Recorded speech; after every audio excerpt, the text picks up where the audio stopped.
अब जो लोग कहते हैं कि बड़ा भगवान दुख देता है, बड़ा तकलीफ आती है, भगवान तकलीफ दे देते हैं, भगवान कष्ट देते हैं, भगवान दुख दे देते हैं, हम इतना पूजन करते हैं तो भी भगवान हमारी नहीं सुनता, हम इतना भजन करते हैं तो भी भगवान हमारी नहीं सुनता, हम भगवान को भक्ति करते हैं तो भी भगवान हमें कष्ट देता है। उसका कारण केवल इतना है, भगवान को धन्यवाद देना कि परमात्मा भी वो माली है, भगवान भी वो माली है। जैसे बगीचे का माली होता है वैसे वो परमात्मा भी माली है। और परमात्मा यदि तुम्हें कुचल रहा है, परमात्मा थोड़ा कष्ट दे रहा है, परमात्मा थोड़ा दुख दे रहा है, परमात्मा थोड़ा सा कष्ट अगर तुमको जीवन में दे रहा है, तो समझ लेना कि जैसे मोड़ को तोड़ा गया, फूल को तोड़ा गया और जड़ में डाला गया, जिससे ये पेड़ और उन्नति करे और आगे बढ़े और बहुत उन्नति कर कर बहुत फल दे, उसी तरह भगवान भी अगर हमको दबा रहा है, कुचल रहा है, थोड़ा कष्ट दे रहा है, तो समझ लेना कि परमात्मा भी हमको बहुत आगे ले जाना चाहता है।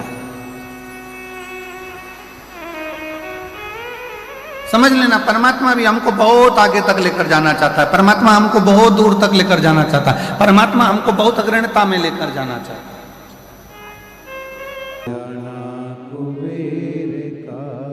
कभी जिंदगी में मौका मिले तो 5 दुर्बा, कितनी दुर्बा जम के बोलो जरा, 5 दुर्बा 1 बेलपत्र। कभी अगर मौका मिले जीवन में 5 दुर्बा 1 बेलपत्र, 1 अक्षत 1 चावल का दाना, और तीनों पत्तियों पर लगा हुआ चंदन। बेलपत्र की जो 3 पत्ती होती है, इन तीनों पर लगा हुआ चंदन, दुर्बा, बेलपत्र, चावल का 1 दाना मध्य पत्ती पर रखकर, जब भी आप अपने हृदय से कोई सरकारी गतिविधियों में कहीं फंस गए हो, सरकारी कोई केस चल रहा है, कोई सरकारी चीजों में अगर तकलीफें आ रही हैं, तो शिव का नाम लेकर आप अपना कर्म जरूर करना, मेहनत जरूर करना, कर्म के साथ में शंकर पर विश्वास रखकर 1 अक्षत का दाना, 1 बेलपत्र, 5 दुर्बा हाथ में लेकर शिव का स्मरण कर कर श्री शिवाय नमस्तुभ्यम कहकर, अगर श्री शिवाय नमस्तुभ्यम भी नहीं कह सकते, पंचाक्षर मंत्र नमः शिवाय, षडाक्षर मंत्र ओम नमः शिवाय, या फिर श्री शिवाय नमस्तुभ्यम बोलकर शिव को जो स्थान आपको बताया है, स्थान देखा है ना, फिर ध्यान देंगे, अशोक सुंदरी से शिवलिंग के बीच की जो खाली जगह है, देख रहे हो आप लोग, एलईडीओं पर ध्यान देना, एलईडी और अपने अपने मोबाइल पर अगर आप कथा सुन रहे हो, या यहाँ पंडाल में कथा सुन रहे हो, या आस्था चैनल पर सुन रहे हो, तो वहाँ शिवलिंग, अशोक सुंदरी का स्थान, बीच में जो खाली जगह है, इस खाली जगह पर बेलपत्री और दुर्बा का जो पीछे का भाग है, वो पीछे का भाग अशोक सुंदर की ओर होना चाहिए, अशोक सुंदर की ओर उसका भाग हो जाए, और पत्ती को इस तरह से शिवलिंग और जो खाली जगह है उसके मध्य में रखकर, कोई सरकारी चीज के लिए, कोई प्रशासनिक चीज के लिए, कोई केस के लिए, कोई कानूनी कार्यवाही के लिए, कोई तकलीफ में घिरे हुए हो, तो उस स्थान पर ये बेलपत्र केवल 1 बार चढ़ाकर बाबा से विनती करना, बाबा उसको स्वीकार जरूर करेगा, कार्य सफल जरूर करेगा। 1 बेलपत्र शिव भक्ति के लिए, 1 बेलपत्र की मूल, 1 कभी शिव महापुराण की कथा कर रही है, जीवन में अगर मन में भाव प्रकट हो जाए तुम्हारे कि मैं आज तक काशी नहीं गई, मैं आज तक कथा पंडाल में कथा श्रवण नहीं करने गई, नहीं गई, मैं आज तक बाबा धाम नहीं गई, बाबा बैद्यनाथ जी का दर्शन करने नहीं गई, तो शिव महापुराण की कथा कहती है, जीवन में 1 बार ऐसा लक्ष्य बनाओ कि बाबा तू ऐसी कृपा करना, करुणा सागर है, कृपालु है, दयालु है, दया सागर शिव, कि मैं भी कथा के पंडाल में बैठकर कथा सुनूं, और मैं भी तेरा दर्शन करने के लिए काशी तक, मैं भी तेरा दर्शन करने के लिए कुबेरेश्वर धाम तक आ सकूं, ऐसी कृपा कर। एक पत्र है बड़ा सुंदर, देखिए,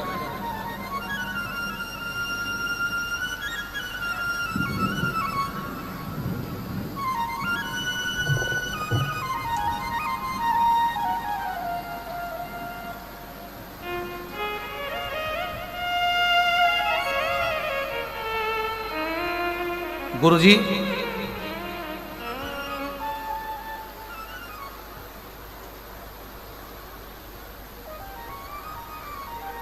मैं खरसिया जिला रायगढ़ छत्तीसगढ़ से आई हूं। कहीं बैठी हूं। 2 पत्र हैं, बड़े अच्छे अच्छे पत्र। किसी ने एक पत्र तो एक बहन ने लिखा,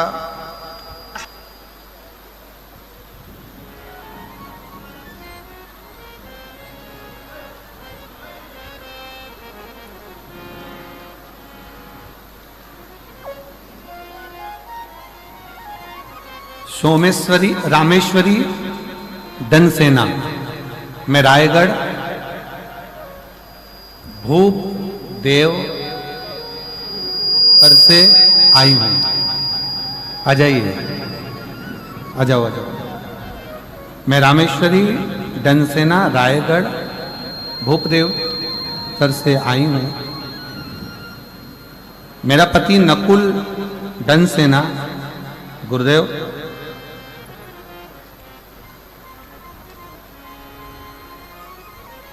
दो 2023 में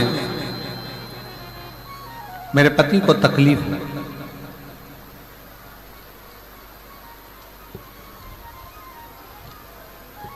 और सारे डॉक्टरों का इलाज करवा लिया पर कोई आराम नहीं लगा। आखिरी में मेरी बहन, छोटी बहन ने कहा कि एक काम करो कि तुम इनको रायपुर ले जाओ। रायपुर में लेकर गए। ऐसे कई इलाज उनके चलते रहे। रायगढ़ के भी हॉस्पिटल में दिखाया, सब जगह दिखाया, पर पति को आराम नहीं लगा।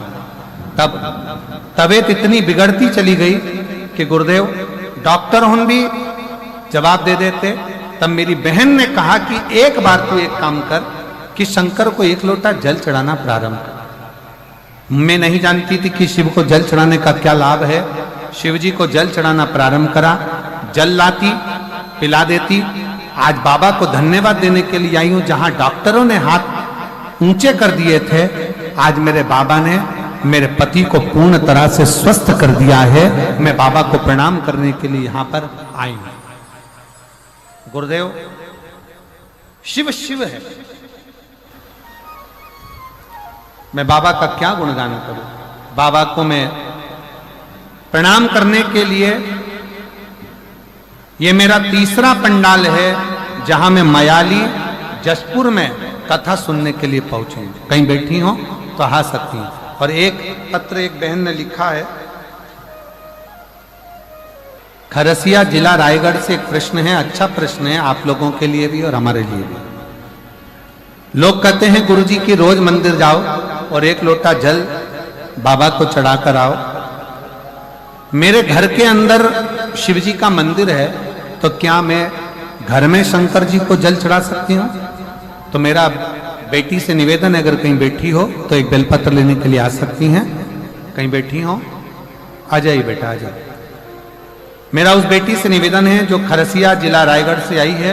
मैं निवेदन करूंगा बेटी से, अगर आपके घर में शंकर का शिवलिंग है या आपके घर में शंकर का मंदिर है, तो आप अपने घर में शंकर को 1 लोटा जल चढ़ा सकते हो।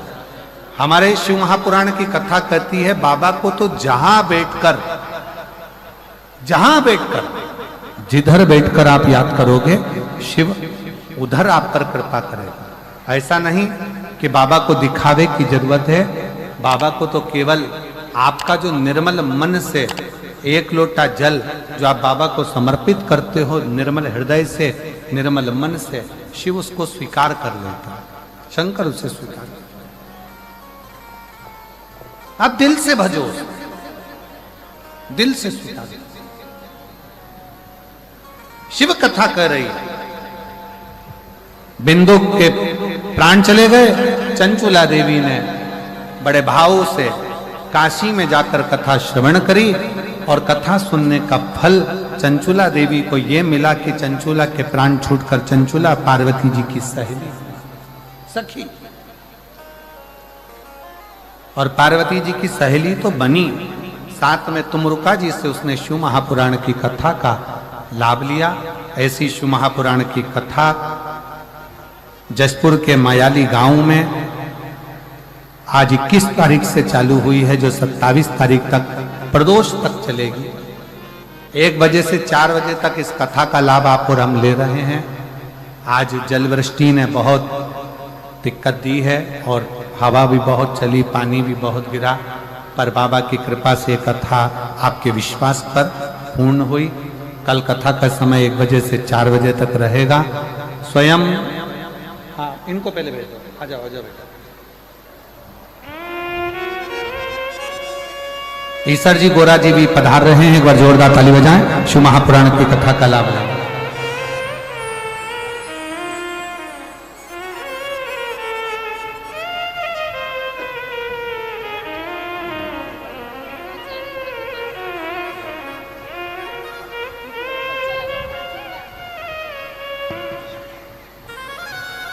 ईसर जी और गोरा जी पधारे, एक बार जोरदार ताली बजाकर स्वागत करें ईसर जी गोरा जी का।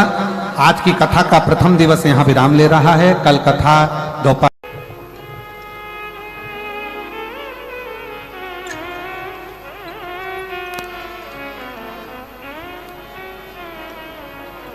शोभा गुप्ता निवासी बंदचुआ, जिला जशपुर, छत्तीसगढ़ की निवासी हूँ। कहीं बैठी हो तो हाथ हिला सकती हैं। आप कहीं हैं? आ जाओ। एक बेलपत्र ले जाना, आ जाओ।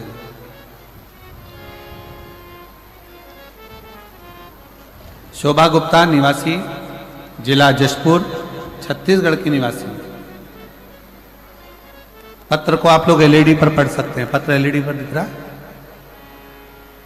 मैं आपकी कथा 2020 में पहली बार श्रवण करी थी, तब से अब तक कथा सुन रही हूं। मेरे 2 बेटे हैं, जिसका नाम अतुल गुप्ता, अमित गुप्ता है। मेरे पति का निधन 2000 में हो गया। गुरुदेव, पति के जाने के बाद थोड़ी समस्याएं इतनी घिर गई कि दुख की जिंदगी चालू हो गई। कौन संभाले? मेरे बड़े बेटे की उम्र उस समय पर 7 वर्ष की थी और छोटे बेटे की उम्र उस समय पर 5 वर्ष की। गुरुदेव, दोनों को पढ़ाना, मेरे अपने दोनों बच्चों को मैंने सरकारी स्कूल में पढ़ाया।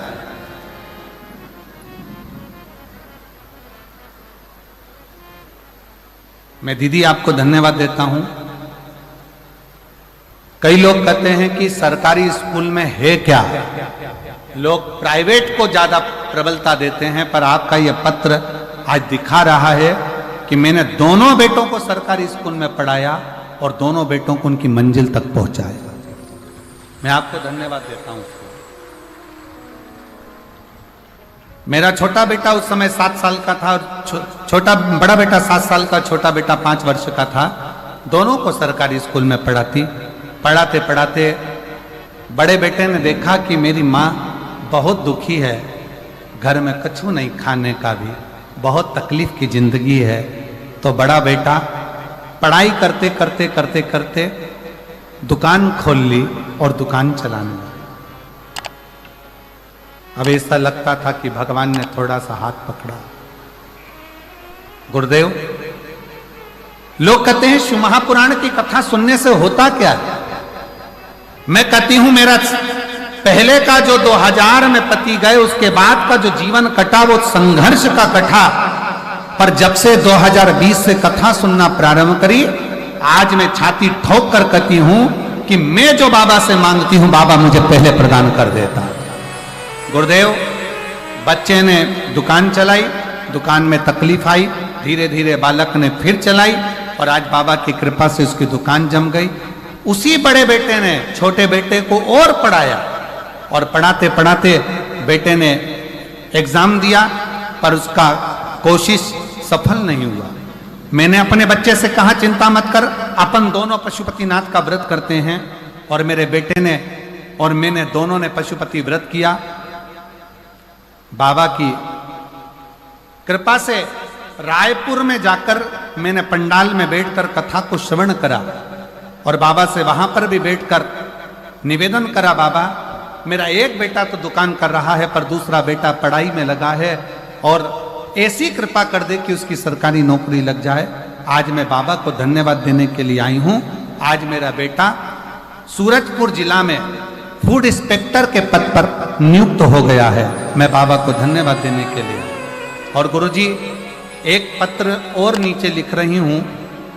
मेरे बेटे का दोस्त जिसकी शादी को 12 साल हो गए थे, उसको संतान का सुख नहीं था। मैंने उसको पशुपतिनाथ का व्रत और सफेद आंकड़े की जड़ के बारे में बताया और 12 साल के बाद मेरे बेटे के दोस्त के घर में पुत्र रत्न की प्राप्ति हुई। मैं बाबा को धन्यवाद देने के लिए यहाँ आई। हंसते हुए नहीं हुआ। माता के गर्भ से भी अगर किसी का जन्म हुआ है तो वो रोते हुए हुआ है। और स्वयं रामचरितमानस में तुलसी बाबा ने लिख दिया, माता कौशल्या जी राम जी का जब दर्शन करती हैं तो उसी समय पर कहती हैं, माता पुनि बोली सोमति डोली तजऊ तात यह रूपा की जय शिशु लीला अति प्रिय शीला यह सुख परम अनुपा। सुनी वचन सुजाना रोदन ठाना। इस संसार सागर में जन्म लिया है तो शिव महापुराण की कथा कहती है, रामचरितमानस कहती है कि संसार में जन्म लेने के बाद थोड़ा ना थोड़ा दुख तो आपकी जिंदगी में आएगा ही।